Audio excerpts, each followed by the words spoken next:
Hello friends, नमस्कार। कैसे हैं आप सभी लोग? उम्मीद है आप सभी लोग ठीक होंगे। मेरे इस न्यू ब्लॉग पर आपका स्वागत है। आज मैं जाने वाली हूँ अपनी बेटी के साथ में उसके पीटीएम उसके स्कूल में। आज उसका पीटीएम है। पीटीएम की मीटिंग में मुझे उसके साथ जाना है। मैं निकल चुकी हूँ बेटी के साथ में प्रिंसिपल से मिलने के लिए और उसके मार्क्स देखने के लिए कि एग्ज़ाम में उसके मार्क्स कैसे आए हैं। ऐसा है ना कि इनके पता नहीं स्कूल के प्रिंसिपल क्यों है ना रिजल्ट मतलब जैसे बच्चों की कॉपी जो दिखाते हैं वो नहीं दिखाते हैं और खाली बस नंबर ही बता देते हैं। छोटा ही स्कूल है, ज़्यादा बड़ा नहीं है, लेकिन हाँ बच्चे काफ़ी हैं इसमें। समथिंग होंगे 1000 के, 1000 बच्चे हैं। पर पढ़ाई मुझे कुछ खास नहीं लगी इस स्कूल की, लेकिन ये है कि फ़ीस में रीज़नेबल है, तो इसलिए मैंने अपनी बेटी को इसी स्कूल में डाला हुआ है। ये मेरे घर की गलियों में पटाखों की दिवाली से पहले ही स्टार्टिंग हो जाती है। तो मैं निकलती हुई स्कूल जा रही थी। ये स्कूल की गली है, यहाँ बहुत कीचड़ हो जाती है बारिश के दिनों में।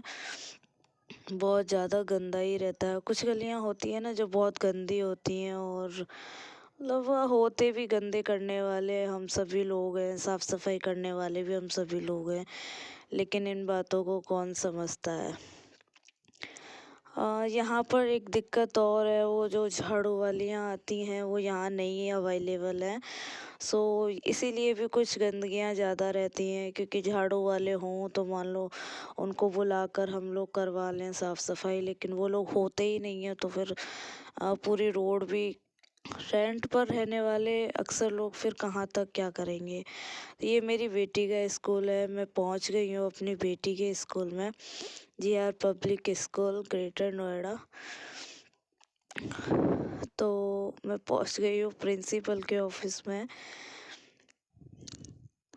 प्रिंसिपल सर बैठे हुए, मैं लेट हो गई हूँ। अभी बज रहे थे 12:30 के तकरीबन, तो सर कह रहे थे कि आप लेट हो गए। 12 बजे तक टीचर थे, टीचर चले गए हैं, आप लेट आए हैं। इन्होंने कुछ मैसेज भी डाला था, तो मैसेज के लिए मुझे ये नंबर दिखा रहे हैं।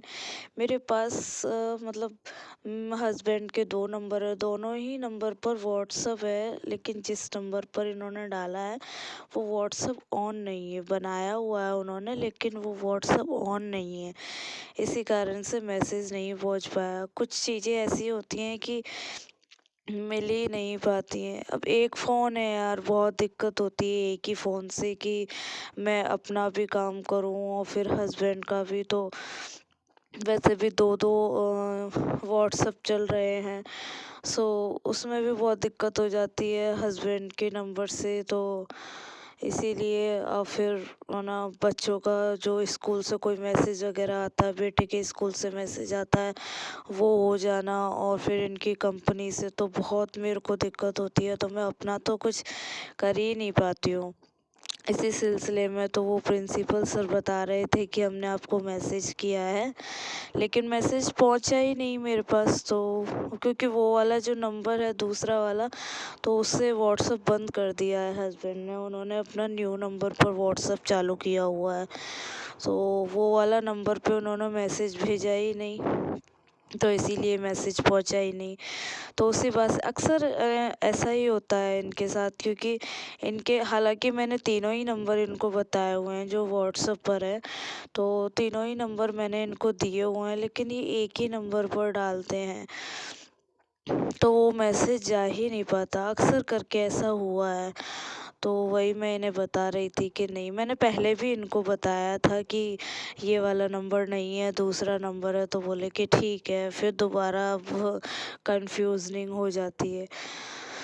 एक ही फ़ोन से यार ये तो है कि बहुत दिक्कतें आती हैं, बहुत परेशानियाँ आती हैं, और इस समय तो मुझे बहुत ज़्यादा ही आ रही है, क्योंकि मैं कर ही नहीं पा रही हूँ, अपना काम भी ढंग से नहीं कर पाती हूँ, और हस्बैंड का क्योंकि रहता है तो फिर मैं अपना तो कर ही नहीं पाती हूँ। मेरा एक काम करने में, एक वीडियो बनाने में कम से कम 5-7 दिन चले जाते हैं। वीडियो बनाओ फिर उसको सेट करो, तो इसीलिए तो काफ़ी समय लग जाता है मेरे को। फिर नेट भी उतना ही रहता है, नेट भी काफ़ी वो लगता है, बहुत दिक्कतें उठानी पड़ती हैं। अब इन्होंने, पता है मुझे गुस्सा इस बात पर आया है, इन्होंने क्या किया है कि मुझे खाली मार्क्स बता दिए हैं कि इतने सब्जेक्ट में इतने मार्क्स आए हैं, बस इतना बता दिया है, कॉपी चेक नहीं करवाई है। कॉपी चेक करने से ही पता चल जाता है कि हमारे बच्चे ने क्या किया है, क्या नहीं किया है। लेकिन ये मुझे पिछली बार भी इन्होंने कॉपी नहीं बताई थी और इस बार भी मुझे कॉपी चेक नहीं करवाई है बच्चों की। खाली बस ये मार्कशीट बनाकर दे दी है और बता दिया है कि आपके बच्चों के इतने मार्क्स हैं। मतलब मेरी बेटी ठीक है पढ़ने में, लेकिन उसे जो प्रॉपर पढ़ाई मिलनी चाहिए वो नहीं मिल पा रही है। सो मैं सोच रही हूँ कि स्कूल चेंज किया जाए, क्योंकि मुझे बिल्कुल भी समझ में नहीं आ रहा है। एक तो मेरे पास टाइम ही नहीं होता है कि मैं बच्चों को पढ़ाऊँ या फिर अपना कुछ कोई काम करूँ, घर का काम, और भी काफ़ी सारे काम हो जाते हैं तो टाइम ही नहीं मिल पाता है मेरे को। और फिर उसके चलते अगर class teacher, school teacher, principal भी डील करें बच्चों के साथ में तो फिर वो नहीं समझ में आता है। ट्यूशन भी यहाँ पर कुछ अच्छे खास अवेलेबल नहीं है हमारे आसपास में, तो इसीलिए और फिर मैं अभी ट्यूशन भी नहीं पढ़ा सकती हूँ बच्चों को, क्योंकि भी फीस भी यहाँ काफ़ी ज़्यादा है। तो इसीलिए बस बातचीत करके मैं यहाँ से प्रिंसिपल जी के पास से निकल गई थी स्कूल से। सो इसी के साथ में मैं आज अपनी मीटिंग